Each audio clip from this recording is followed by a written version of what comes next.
Cette victoire est possible. Elle est là, à portée de main. Mes amis, vous avez devant vous un combattant. Europe 1, matinale spéciale présidentielle. Thomas Soto. Il est le candidat de la France Insoumise, Jean-Luc Mélenchon, et donc jusqu'à 9h l'invité de cette nouvelle matinale de la présidentielle sur Europe 1. Bonjour Jean-Luc Mélenchon. Bonjour. Bienvenue. François Fillon. Non, je ne suis pas bienvenu après ce que je viens d'entendre, et je tiens à protester contre la soi-disant analyse de M. Antonin André, qui ne correspond à aucune de mes convictions politiques, je le dis tout de suite. Bon, mais alors, vous aurez l'occasion d'en expliquer jusqu'à 9h. Non, je ne m'expliquerai pas de M. Antonin André qui n'a fait qu'exprimer son point de vue politique. C'est un éditorialiste et vous aurez l'occasion, voilà. Et on va développer votre programme avec vous jusqu'à 9h. Très bien, parfait. Heureusement que je suis venu pour dire quelque chose quand même. J'espère bien, ça dépend de vous. François Fillon a donc été mis en examen, notamment pour détournement de fonds publics et recel d'abus de biens sociaux.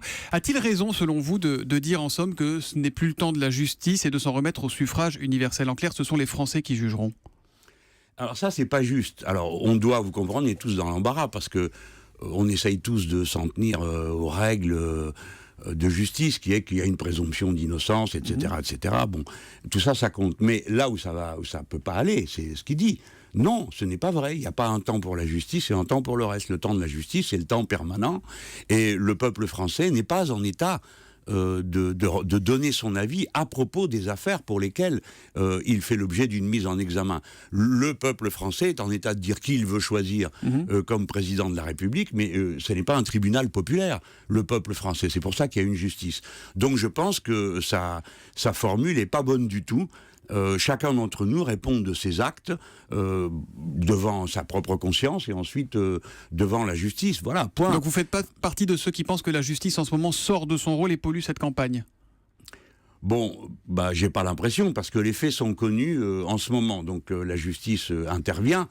Vous savez, quand on n'est pas content de la justice, il faut changer les lois. Pas mettre en cause les juges. C'est la différence avec les juges. Journalistes. Ils appliquent la loi qui est votée par les politiques. Les juges, oui, on peut changer la loi. On peut changer la loi et le juge applique la loi au nom du peuple français. C'est la formule au nom du peuple français est consacrée à la justice. Elle est rendue en notre nom à tous puisque c'est en application de la loi. Voilà. Après. Pour l'élection présidentielle, franchement, cette situation est une calamité parce qu'on ne peut plus parler de rien. Et tous les jours, il y a là une nouvelle suite au feuilleton de Monsieur Fillon et de ses aventures. Je pense que la droite eût été mieux inspirée de changer de candidat pour qu'au moins on puisse avoir un débat qui soit pas sans arrêt surchargé des arrière-pensées concernant ces affaires. On va en parler de votre programme, même si je note au passage que vous aimeriez bien changer les journalistes aussi si vous étiez président. J'ai entendu la petite phrase l'air de rien. Venons-en à votre programme. Non, je n'ai jamais dit ça, vous n'avez rien entendu. Si, j'ai entendu. Et aux solutions que vous proposez pour essayer de régler les problèmes du monde, plusieurs régions, Jean-Luc Mélenchon, dont l'Île-de-France il y a quelques jours. Pourquoi dites-vous ça? Pourquoi est-ce que vous croyez qu'un président de la République a le pouvoir de changer les journalistes? Mais vous connaissez même pas la Constitution. Pas dit ça. Allons sur le programme si vous voulez bien. Vous n'avez pas dit ça, vous avez dit on ne peut pas changer les journalistes, mais bon voilà. Oui, c'est pour donner il y a des situations qu'on peut changer et d'autres contre lesquelles on ne peut rien. Ça s'appelle le stoïcisme, ça date du 5e siècle avant notre ère. Absolument. On peut parler de votre programme et de plusieurs régions, dont l'Île-de-France, il y a quelques jours, qui ont adopté une mesure qui oblige les ouvriers à parler en français pour pouvoir travailler sur des chantiers issus d'appels d'offres publics. C'est ce qu'on appelle la clause Molière. C'est une façon de fermer la porte aux ouvriers étrangers. Est-ce que c'est une bonne solution pour préserver nos emplois, Jean-Luc Mélenchon? Certainement pas. Et c'est une hypocrisie totale parce que les problèmes qui se posent sur les chantiers, c'est d'abord ceux du respect du Code du travail, qui n'est pas fait, parce que le nombre des inspecteurs diminue sans cesse. Ensuite, c'est le problème du statut des travailleurs détachés. Et là, les mêmes personnes qui aujourd'hui inventent ce pauvre Molière servent de prétexte à une mesure qui n'approuverait certainement pas à son époque. Mais les travailleurs détachés, ces partis, que ce soit l'UMP ou le PS, ont tous les deux voté l'application des directives qui ont été prises encore récemment, qui fait que si, en effet, maintenant, il est question de payer les travailleurs détachés comme les autres travailleurs, pour autant, les cotisations sociales continuent à être payées dans les pays d'origine, ce qui donne une situation de déséquilibre absolu. Et alors, vous-même, sur les travailleurs détachés, vous disiez du travailleur détaché qui vole son pain aux travailleurs qui se trouvent sur place. Non, je n'ai pas dit ça. Alors, écoutez, si ça doit être mon procès ce matin, je m'en vais, c'est fini. C'est pas un procès, Jean-Luc Mélenchon. Mais laissez-moi dire moi-même ma position. Si vous n'êtes pas obligé de faire une citation tronquée. Allez, je voulais que je la lise. 5 juillet 2016, devant le Parlement européen. Allez-y. Je crois que l'Europe qui a été construite, c'est une Europe de la violence sociale, comme nous le voyons dans chaque pays, à chaque fois qu'arrive un travailleur détaché qui vole son pain aux travailleurs qui se trouvent sur place. Voilà. Alors, le vol son pain, c'était entre guillemets, j'ai eu l'occasion de m'en expliquer déjà 5 fois, mais ça n'est pas arrivé jusqu'à vous ni à Europe 1, donc je le redis. Je m'oppose au statut de travailleur détaché parce que les cotisations sociales ne sont pas payées en France comme elles le sont dans le pays d'origine. On peut donc parler de délocalisation sur place. Et en effet, je suis pour que la directive travailleur détaché ne soit pas appliquée. Et si je suis président de la République, elle ne sera plus appliquée en France et on ne permettra plus aux travailleurs détachés de venir travailler en France et entre guillemets, de prendre la place des autres. Parce que si on les fait venir, ce n'est pas parce qu'ils ont des capacités professionnelles supérieures à celles de leurs collègues de travail, mais parce qu'ils coûtent moins cher. Moins cher égale toujours de la souffrance pour quelqu'un, je le redis solennellement, et pour l'environnement d'une manière générale. Moins cher égale le saccage non payé et les gens mal payés. Est-ce que ça veut dire aujourd'hui que l'immigration peut devenir un problème économique pour la France? Est-ce que Non, c'est je ça ne qu'il y a crois pas. derrière ou pas du tout? Non, pas du tout. Parce que les masses concernées sont résiduelles par rapport à la masse de ceux qui travaillent et à la masse du chômage. Par conséquent, non, ce n'est pas un problème économique. Ce qui serait un problème économique dans certaines régions, c'est que les immigrés s'en aillent, comme ça s'est produit dans certaines localités où on s'est aperçu tout d'un coup qu'à partir de leur départ, il s'agissait, je crois, de départ d'ouvriers turcs dans l'est du pays, les commerces ne fonctionnaient plus et évidemment, c'était autant de cotisations sociales, autant d'impôts locaux, autant de taxes qui rentraient de moins dans la caisse de l'État. Et on doit dire cette réalité qui est très déplaisante à entendre pour certains, c'est que aujourd'hui, d'une manière générale, les personnes enregistrées comme immigrés rapportent plus qu'elles ne coûtent à la société. Ce qui n'est pas non plus forcément très juste, vous en conviendrez, c'est-à-dire qu'elles cotisent plus qu'elles ne reçoivent, qu'elles payent plus d'impôts qu'elles ne bénéficient de services publics. Tout ça a été évalué par la comptabilité publique et pas par moi, bien sûr. En tout cas, revenons sur cette directive. Donc, vous dites que vous ne l'appliqueriez pas. Ça pose aussi la question de votre rapport à l'Union européenne. Votre position sur l'Europe, on peut la résumer en une phrase, si vous me le permettez. C'est une phrase que vous avez prononcée, vous. L'Europe, on l'aime ou on la quitte. En gros, soit vous arrivez à la réorienter dans le sens que vous souhaitez, c'est ce que vous appelez le plan A, soit c'est le plan B. C'est-à-dire que si vous n'arrivez pas à convaincre Mme Merkel et les partenaires européens, c'est quoi le plan B? C'est le Frexit? Alors déjà, si vous me permettez, je ne veux pas être ennuyeux avec vous, mais je n'ai jamais dit on l'aime ou on la quitte. Ça, c'est Mme Le Pen qui parle comme ça, et à propos des immigrés. Moi, j'ai dit on la change. On la change ou on la quitte. C'est oui, vrai. C'est une ok, nuance c'est un lapsus de ma part, je suis d'accord. Non, c'est pas un lapsus. Si, c'est un lapsus. Vous avez mélangé Mme Le Pen et M. Mélenchon, les immigrés et l'Europe. Non, mais ça, vous avez l'obsession qu'on veuille mélanger Mme Le Pen et M. Mélenchon. Moi, je ne veux pas mélanger Mme Le Pen et M. Mélenchon. Je voudrais connaître le programme de M. Mélenchon. Ouais. C'est ça, ça se sent. Alors, bon, venons sur gratuit, mais la allons-y, question allons-y. de... Mais je vous en prie, écoutez, Donc, supportez-moi, ou alors m'invitez pas. Mais vous êtes le bienvenu, je vous l'ai dit en arrivant. C'était quoi la question? La question, c'est est-ce que le plan B, bon. est-ce que le plan B, c'est le Frexit? Est-ce que c'est la sortie de l'Union européenne? Commençons par le commencement. Donc, il faut la changer. C'est ça le début de ma phrase, et c'est ça qui est le plus important. Et je vous demande simplement de bien vouloir considérer un instant la situation réelle de l'Europe. Partout, dans toute l'Europe, il y a tension entre les nations et tension à l'intérieur des nations pour des raisons qui sont simples à comprendre. Quand on interdit, comme c'est le cas dans les statuts, l'harmonisation sociale, clairement, tout le monde est en compétition avec tout le monde. Une délocalisation sur 2 se fait à l'intérieur de l'Europe. Ce matin, on évoque le cas de Whirlpool, qui va encore délocaliser d'autres gens. Ce n'est pas parce qu'en Pologne, le travail est mieux fait, c'est parce qu'il coûte moins cher. On est d'accord. Il faut absolument changer cette disposition. Et il ne faut plus accepter qu'il y ait une compétition sociale entre les nations et compétition fiscale. Ça revient, ce sont les deux cas. Donc c'est ça qu'il faut changer. Si on ne change pas ça, l'Europe va s'effondrer. De 2 manières. Premièrement, par une irruption générale de l'extrême droite dans tous les pays d'Europe, car ce n'est pas qu'une spécialité française, c'est dans tous les pays d'Europe. Et je pense que maints analystes et commentateurs devraient se demander pourquoi un tel phénomène se produit partout en même temps dans toute l'Europe. Sinon, pour des raisons qui tiennent à la façon dont nos sociétés sont organisées, c'est la première chose.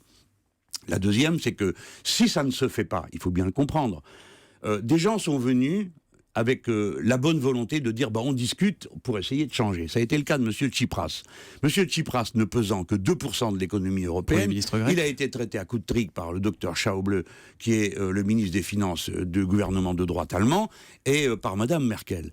Moi, je ne peux pas accepter cette situation. Je pars de l'idée simple, je n'en veux pas à Mme Merkel, ni même à M. Schäuble, puisque les présidents de la République française ne lui ont jamais rien demandé, y compris quand les Français votaient contre les traités. Mais maintenant, je leur dis la chose suivante. Si vous voulez absolument continuer comme ça, ce sera sans nous. Et nous ferons avec ceux qui veulent comme nous une Europe où la Banque Centrale Européenne n'est pas seulement en charge de la stabilité des prix, mais de l'emploi et de l'activité, où l'harmonisation fiscale, où l'harmonisation sociale sont possibles et même organisées. Et dans ce cas-là, on garderait enfin, une monnaie commune qui s'appelle l'euro ou pas, ou on reviendrait au franc? Pardon ? On garderait dans ce cas-là une monnaie commune qui s'appelle l'euro? Dans quel cas, monsieur ? Dans le cas où ça serait une Europe en cercle plus réduit, ce que vous dites, s'il n'y a pas d'accord avec les autres et que vous réorganisez tout ça. Il faudrait voir ce que devient l'euro, mais moi je n'imagine même pas une seconde qu'on me dise non. Parce que la France, c'est la moitié, c'est 18%, pardon, j'exagère en disant la moitié, c'est 18% de l'économie européenne, les Allemands 20%, on ne fait pas l'Europe sans la France. Maintenant, s'il fallait arriver à cette extrémité, on irait. Mais c'est pas ma position. Moi, j'espère que la pression que je fais en disant, écoutez, si vous voulez pas, nous on s'en va parce qu'il faut bien qu'on vive. On peut pas laisser notre pays être détruit. C'est pourquoi j'ai dit, si vous voulez bien, je voudrais résumer la formule en une seule. On la change ou on la quitte. Et en toute hypothèse, que je veux dire à ceux qui m'écoutent, c'est que jamais je ne prendrai la décision tout seul. Ce qu'il y aura à discuter sera tranché par le peuple français. C'est-à-dire, je débuterai une discussion, puis il y aura un résultat de la discussion, et je demanderai au peuple français, vous êtes pour ou contre que je signe. Et ceux qui diront, je l'appliquerai. Jean-Luc Mélenchon, parmi vos mesures, vous augmentez le SMIC de 16%, vous souhaitez le retour de la retraite à 60 ans avec 40 annuités pour avoir droit au taux plein, vous voulez revaloriser ces retraites, et vous créez également le droit opposable à l'emploi, en faisant de l'État l'employeur en fait en dernier ressort. Ça veut dire quoi, que tous ceux qui n'auront pas ou plus de job deviendront fonctionnaires? Oui, c'est ça, fonctionnaires, vous avez tout compris. C'est-à-dire? Alors, pardon, excusez-moi, j'ai buvais un peu. Je vous en prie. Commandons d'abord le circuit économique, parce que sinon on fait peur aux gens, pour rien, je pense que c'est le but. Il y a les dépenses et il y a les recettes. Arrêtez d'être parano, je vous pose des questions, on essaie de comprendre votre programme, Jean-Luc Mélenchon. Oui, j'ai compris, mais ce que j'essaie de faire, c'est de l'expliquer. Mais allez-y. Merci, monsieur. Je vous en prie. Alors, commençons d'abord, pas par la comptabilité, mais par le circuit général économique pour comprendre. Vous avez en présence dans cette campagne, en gros, deux points de vue. Celui de la plupart des dirigeants qui proposent de faire une nouvelle coupe de 100 milliards d'euros, que ce soit M. Fillon ou M. Macron. 100 milliards d'euros dans notre économie. Moi, c'est l'inverse. Je propose de mettre 100 milliards d'euros, et ces 100 milliards d'euros iront entièrement à l'investissement dans la transition écologique, pour l'essentiel, et dans des travaux de cette sorte-là, qui, de cette manière, sont localisés et ne provoquent pas une dépense qui fuit vers l'extérieur. Il y a 100 milliards d'investissements et 173 milliards de dépenses publiques supplémentaires dans votre programme. Voilà, premièrement, il y a 100 milliards d'investissements et il y a 173 milliards, mais peut-être que vous pourriez pousser l'amabilité jusqu'à lire la ligne suivante, et il y a, de ce fait, 190 milliards de recettes fiscales supplémentaires. Alors pourquoi ? Parce que comme l'activité augmente, donc il y a des taxes qui sont payées, il y a des gens qui ont du travail, donc ils payent l'impôt sur le revenu, etc. etc. Pardon, donc, parce qu'on arrive juste au bout de cette première partie. Mais 170 milliards retirés de 190 laissent un compte excédentaire. Ça me paraît assez intéressant pour être signalé, pour bien comprendre mon plan. Maintenant, je viens sur Juste rapidement sur la question des personnes, c'est quoi le droit opposable à l'emploi ? Voilà. Dans la Constitution, ce que vous savez comme moi, il y a non seulement le droit, mais le devoir de travailler. Bon, alors si vous mettez quelque chose dans la Constitution et qu'ensuite vous ne l'appliquez pas, normalement, c'est un droit opposable, un droit constitutionnel. Par exemple, la liberté de la presse, c'est un droit opposable. Bon, là c'est pareil. Mon idée est de partir d'une loi qui a été adoptée à l'unanimité par les deux assemblées, qui a été suggérée par l'association ATD Carmonde et qui consiste à dire, lorsque quelqu'un est arrivé au bout de son chômage de longue durée, il est pris en charge par une structure qui a vocation d'emploi, ils appellent ça association à but d'emploi, mais ça peut être coopérative, qui reçoit les sommes que la personne qui n'a plus d'emploi recevrait au titre de son plus d'emploi, et avec ça, ça constitue la base d'un salaire. On donne donc un CDI à la personne, et on recherche localement les niches dans le secteur non marchand qui leur permet d'être embauchés. Voilà pourquoi ils ne seront pas fonctionnaires, comme vous le disiez assez sottement il y a un instant, mais employés soit de coopératives, soit d'associations en but d'emploi, comme le prévoit la loi que l'on appelle ATD Carmonde, par considération pour l'association qui a eu l'idée. Et ben voilà qui est clair. Merci Jean-Luc Mélenchon. Je disais fonctionnaire parce que c'est un mot, il n'y a pas de notion péjorative dans ce mot fonctionnaire. Vous restez avec nous, en tout cas pas dans ma bouche, peut-être dans votre oreille ou dans la vôtre, je ne sais pas. Vous restez avec nous. Je suis fils de fonctionnaire, moi. Et ben moi aussi, ça tombe bien. Alors donc, monsieur, épargnez-moi de dire que j'aurais voulu dire quelque chose de déplaisant pour les fonctionnaires. Écoutez, j'ai du mal à comprendre le sous-entendu. Vous restez J'ai avec l'impression nous, que c'est pas Jean-Luc la première Mélenchon. fois ce matin que vous comprenez ce que vous avez envie de comprendre. Je ne suis qu'un journaliste limité, cher Jean-Luc Mélenchon. Vous restez avec nous. Tout à l'heure, c'est face à Fabien Amias que vous répondrez aux questions politiques. Et puis, ce sera face à Natacha Polony. À tout de suite sur Europe.